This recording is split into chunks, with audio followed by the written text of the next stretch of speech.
pour accueillir tous ceux qui sont plus ou moins suspectés de collaboration. Il y aura plus de 600 personnes. En fait, souvent, ces personnes sont enfermées au camp du Seyhan pour leur sécurité. Hein. C'est une mesure préventive, je dirais, visant à leur sécurité. Bon, il y a bien sûr déjà suspecté de collaboration ou également de trafic, de marché noir, etc. Et le Seyhan est donc en fait souvent l'antichambre des cours de justice, hein, de la chambre civique et du tribunal militaire aussi parfois. Voilà, donc, et il va le rester là pendant plusieurs mois, pendant toute la période dite de l'épuration. Alors nous verrons par la suite le devenir de ces lieux, mais ça c'est la troisième partie qui va être orchestrée par Jacques Lapin. Voilà. Pardon. Pour illustrer les propos de notre collègue de l'île Jourdain sur la présence en 1940 des Belges, c'est un événement historique dont on ne parle pas souvent, mais c'est que les Belges, enfin, l'armée belge s'est vite rendu compte que l'avancée rapide des troupes allemandes allait entraîner l'enrôlement d'office des jeunes Belges.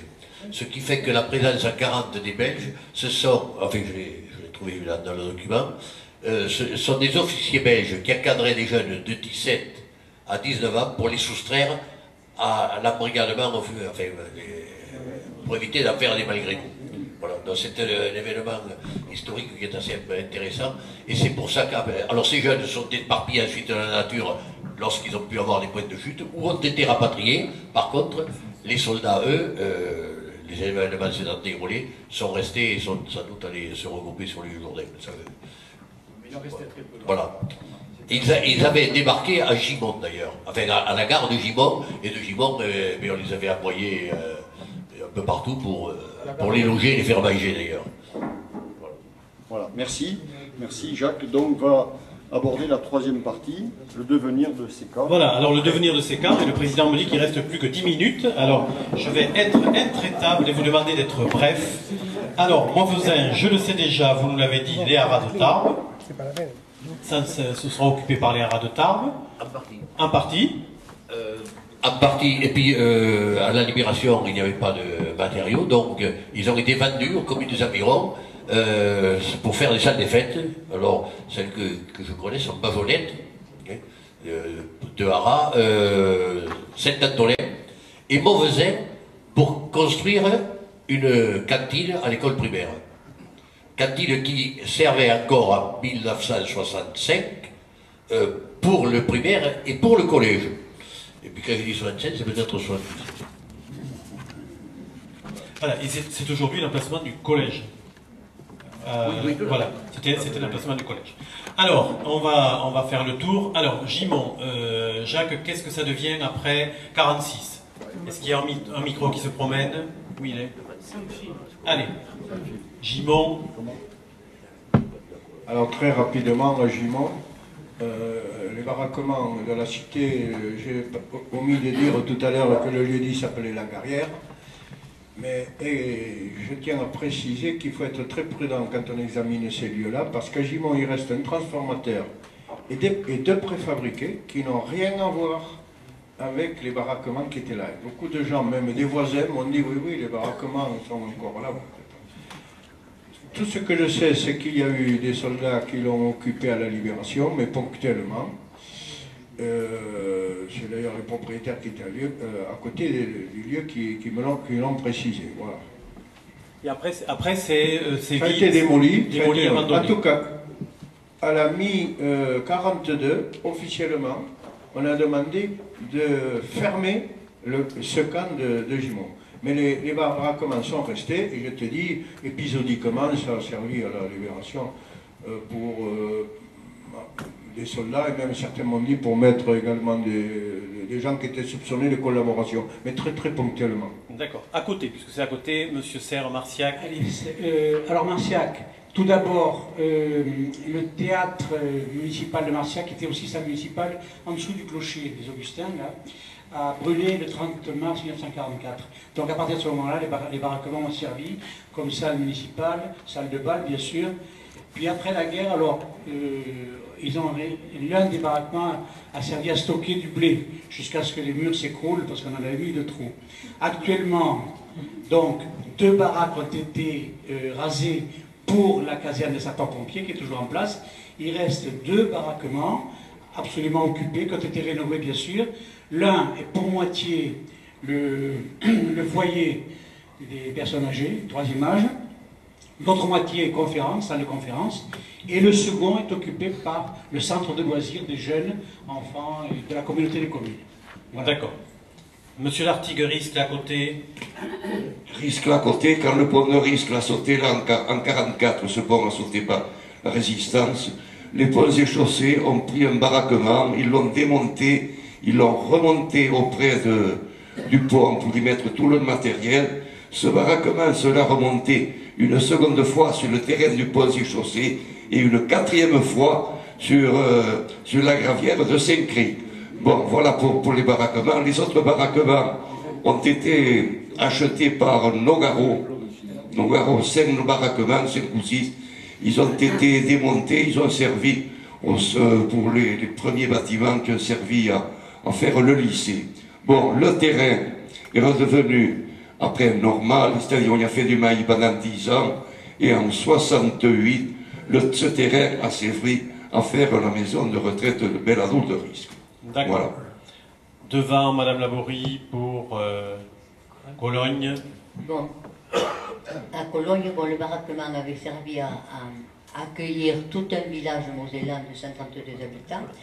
Ça n'a pas duré longtemps et ensuite il a été utilisé, d'après ce qu'on apprend par le président de la délégation spéciale, comme salle de théâtre pour des œuvres théâtrales qui étaient produites pour différentes œuvres. Ensuite, certains, comme j'ai entendu dire, se rappellent y avoir dansé, d'autres y avoir assisté à des petites projections de films. Bon, mais ça a duré pendant un certain temps. Ensuite, en 1946, on apprend que l'administration des domaines met ce baraquement en vente, la commune de Cologne est prioritaire et se porte acquéreur pour pouvoir faire une salle des fêtes. Ça n'a pas dû marcher, puisque un an après, en 1947, on apprend qu'il y a eu une réunion, une séance extraordinaire du conseil municipal pour la vente des matériaux à provenir des baraquements. Alors il est question de vendre ce baraquement, et puis pour terminer, en décembre 1947, on apprend qu'il sera vendu aux enchères et que la mise à prix serait de 56 000 francs. Voilà, puis on n'en sait pas davantage. Donc sans doute le matériau vendu c'est démoli. Très certainement. Très voilà. certainement. À Condon, on va faire. À Condon, M. Faget. À Condon, M. Naples redevient maire de Condon. Avec M. Lestage, ils vont être confrontés à 2 grandes difficultés. Les réfugiés qui sont restés, les divisions des familles rurales, les générations se séparent, le baby-boom. Il va avoir donc un grand problème de logement. Ensuite, le terrain de sport est depuis déjà de nombreuses années en discussion à Condon. Il va donc avoir naturellement la nécessité de satisfaire ces 2 besoins. Et pour ça, ils achètent, alors que le premier achat était de 2 hectares 60, ils vont acheter adjacent tout à fait 3 hectares 80 et on va y faire un lotissement en 3 tranches de 1950 à 1956-60. On va faire 3 tranches qui vont être confiées à des entrepreneurs condomois, la première du mois, Prats, Barbé, Scutari. Hein. Cette première tranche, à mon avis la plus importante, est construite en matériaux de la région, en pierre. Hein. On prend la construction traditionnelle. 2 autres tranches vont être confié à l'entreprise Rosina avec une construction plus moderne, briques revêtues de crépi. C'est une cité encore très vivante puisque une épicerie va se créer sous un voisin qui devrait être là aujourd'hui, M. Bernays, qui m'a beaucoup permis de ce travail. M. Bernays va créer une épicerie qui va devenir prospère. Les terrains qu'il possède du reste alentour vont se lotir également. Les 3 ou 4 baraquements, le nombre n'est pas, seront vendus avant leur destruction. Un deviendra la salle des fêtes d'Ampé, c'est la commune de Valence, et vient d'être détruit. Un autre sera la salle des fêtes de Vicno, dans la commune de Condon. Il est fort bien su bien manier ma clé, j'aurais pu vous le montrer, mais j'essaierai de le faire figurer dans l'article. Et un autre sera vendu, la commune de Condon le cédera au comité de la foire exposition, et tous ceux qui sont venus banqueter à la foire exposition ont mangé dans un des baraquements de Teste qui était le restaurant de la foire. J'ai une très belle photo d'un beau banquet dans le restaurant de la foire. Il vient d'être détruit, mais depuis 2 ou 3 ans. Alors, les soubassements ou les briques qui servent à empierrer, à faire des chemins privés dans les lotissements, M. Teste, M. Bernays crée avec les socles un chemin qui cède tout de suite à la mairie, c'est la rue de Teste. La rue de Teste a été empierrée avec les bâtiments. Donc un lotissement. Un lotissement et le terrain de sport, qui sera inauguré en 60 par la société de gymnastique d'abord avec Jazzy et Colnard, et ensuite la piscine et le plongeoir de 10 mètres où se dérouleront 2 championnats de France.